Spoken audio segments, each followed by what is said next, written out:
Assalamualaikum dan salam sejahtera kepada semua.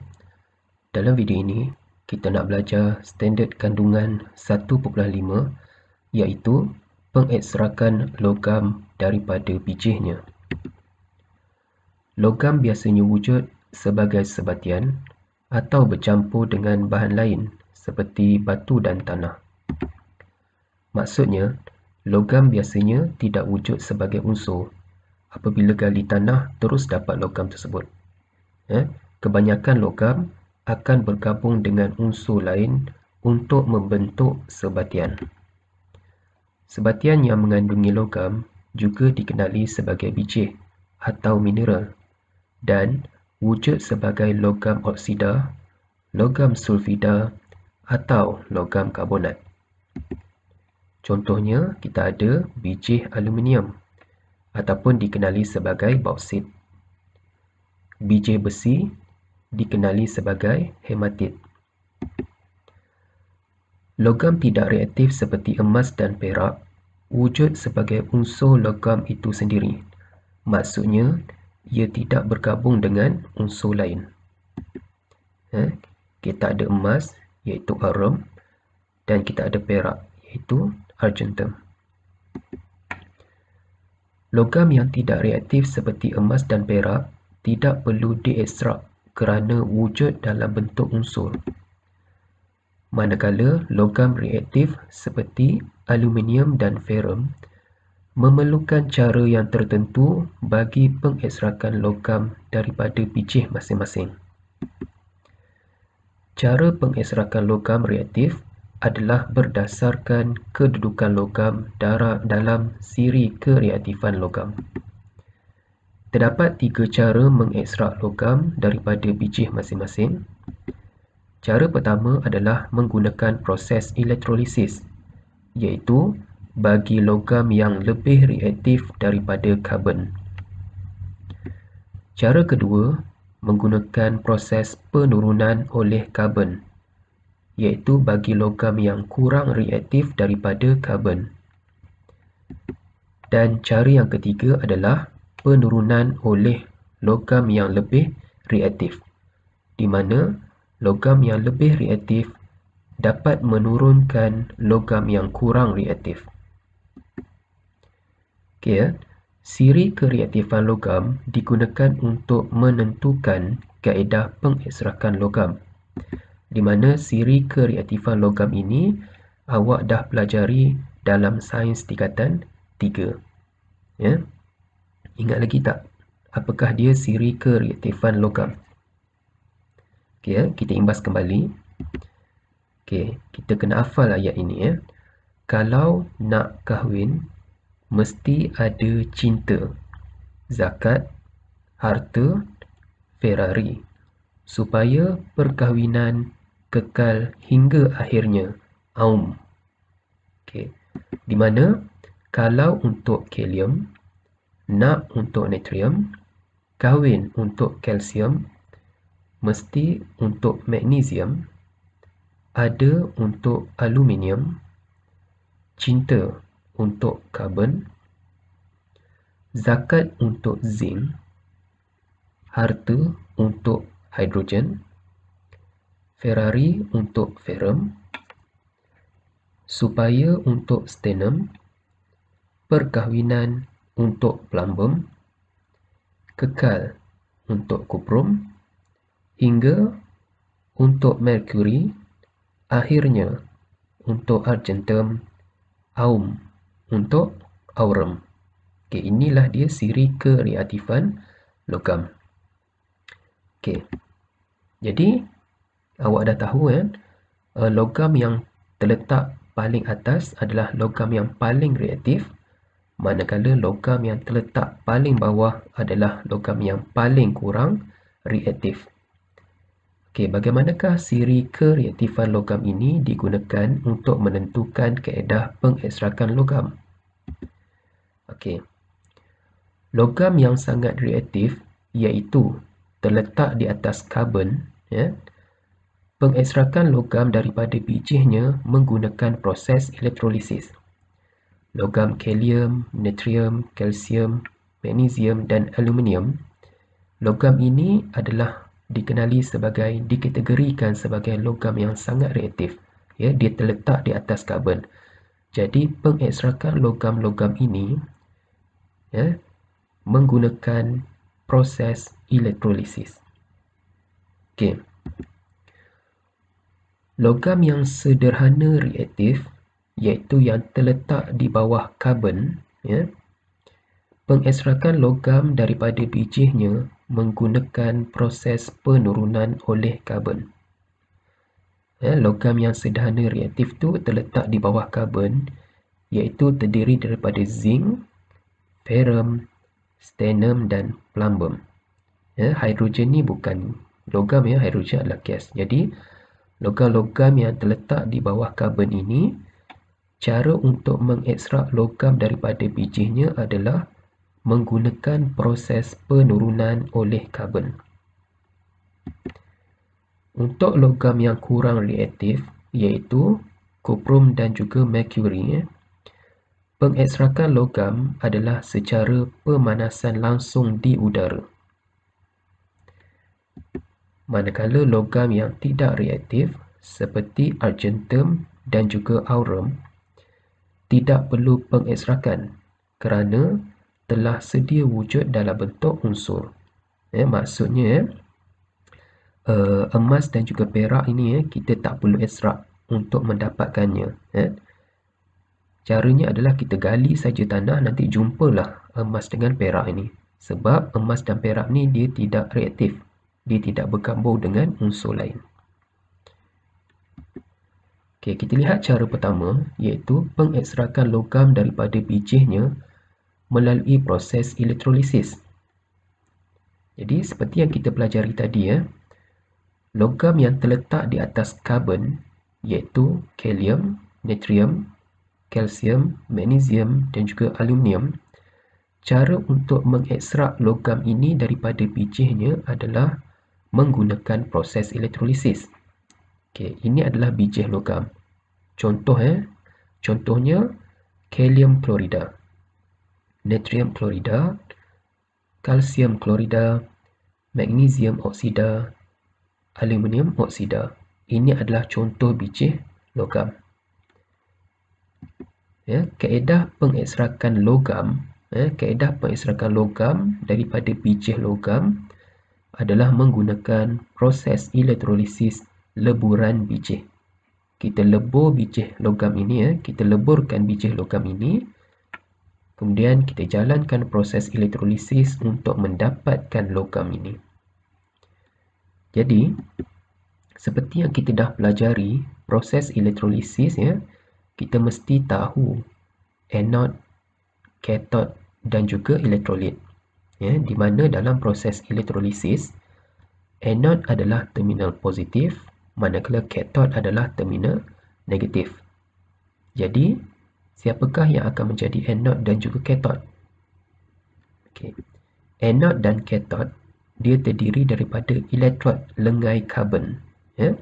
Untuk proses elektrolisis leburan bijih, elektrod lengai karbon dijadikan sebagai anode dan juga kathod. Okey. Manakala elektrolitnya adalah leburan bijih tersebut. Elektrolit dia adalah leburan bijih tersebut.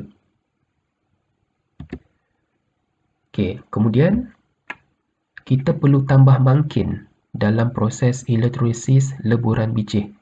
Di mana mangkin yang kita gunakan adalah kriolit.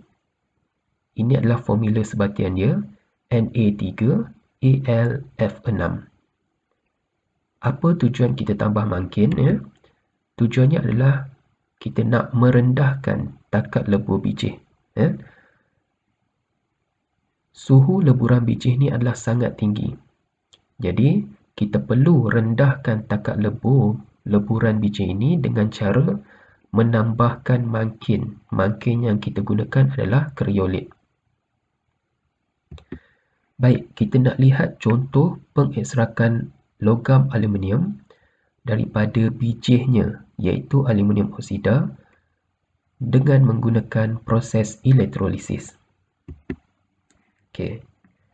Jadi bijih aluminium ataupun dikenali sebagai boksit, dia terdapat di dalam kerak bumi,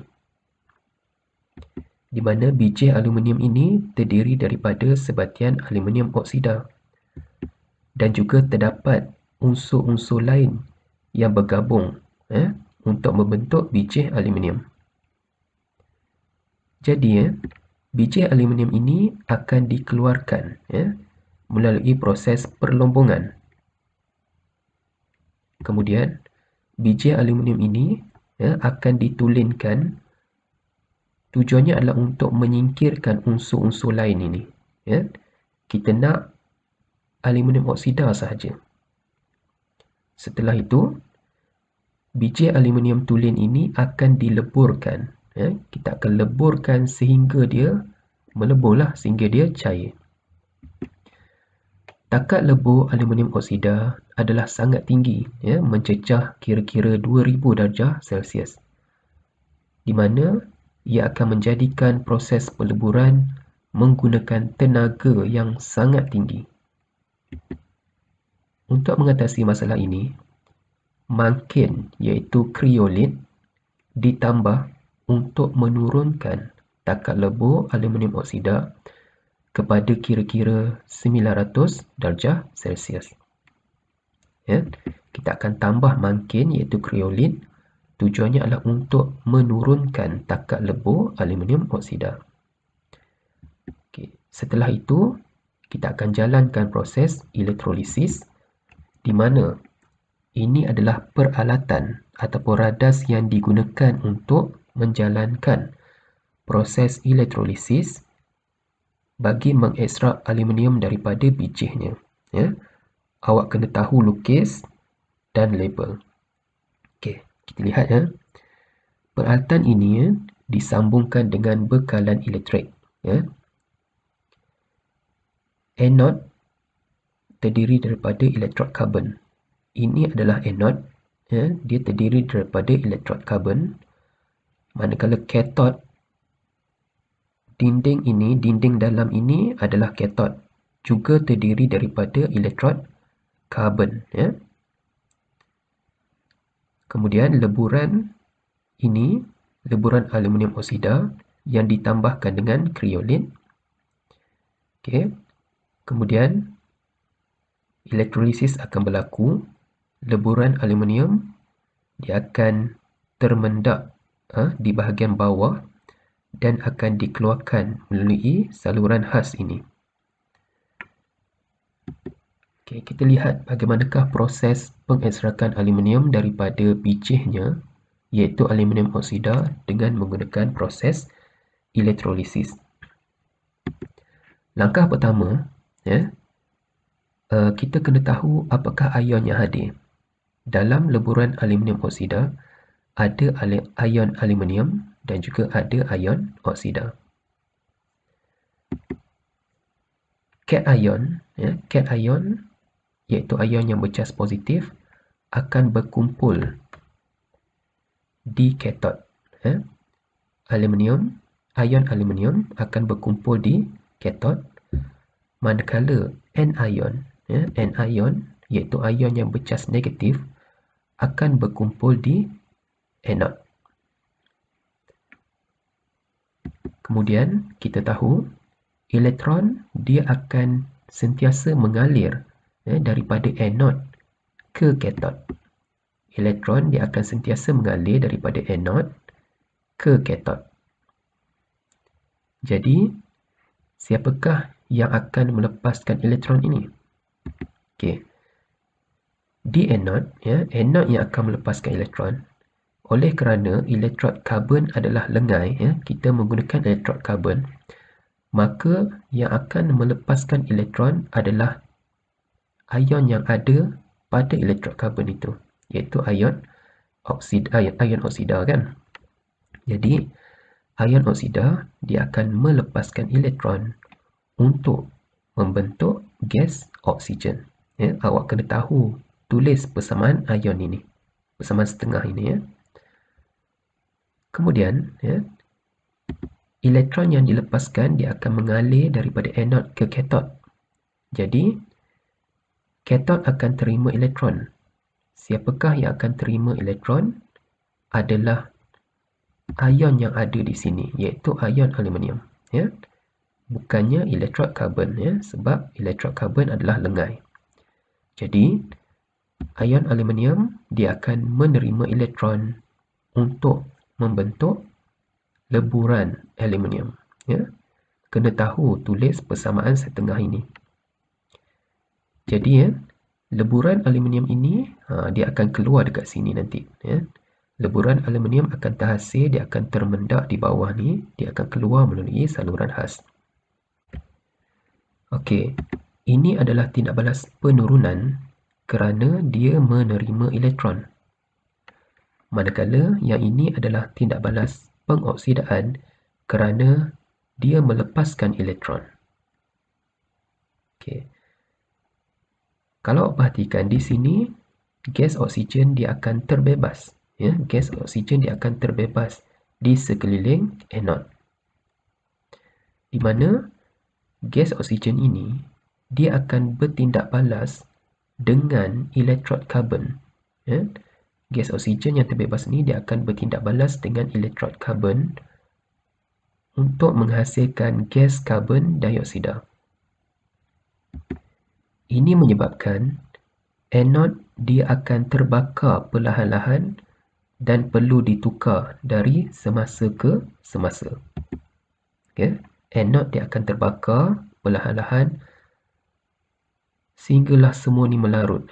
Elektrod karbon tu melarut, jadi kita perlu tukar elektrod, kita perlu tukar anod ni dari semasa ke semasa. Kita perlu gantikan dengan anod yang baru. Kemudian, ya, leburan aluminium dia akan tenggelam di dasar kerana dia lebih tumpat dan dialirkan melalui saluran khas. Ya, jadi awak kena tahu proses pengekstrakan aluminium daripada biji-nya. Okey, kita lihat pula apakah dia keburukan proses pengekstrakan aluminium daripada bauksit terhadap alam sekitar. Yang pertama, keseluruhan proses pengekstrakan aluminium menggunakan tenaga elektrik yang sangat tinggi. Mengitar semula aluminium adalah 95% lebih menjimatkan berbanding proses pengekstrakan aluminium daripada bauksit. Gas karbon dioksida turut dihasilkan semasa proses elektrolisis leburan aluminium oksida, di mana gas ini dia dapat memberikan kesan negatif kepada alam sekitar. Keburukan ketiga ialah proses penulinan bauksit turut menghasilkan sisa bauksit dalam bentuk enap cemar merah yang bersifat toksik. Ya? Ini akan menjejaskan kesihatan manusia, haiwan dan juga tumbuhan. Jadi, sebagai pengguna, kita perlu mengitar semula aluminium bagi mengurangkan kesan pencemaran terhadap alam sekitar. Okey, jadi saya nak awak buat latihan di dalam buku kerja muka surat 53 dan 54. Sekian, terima kasih.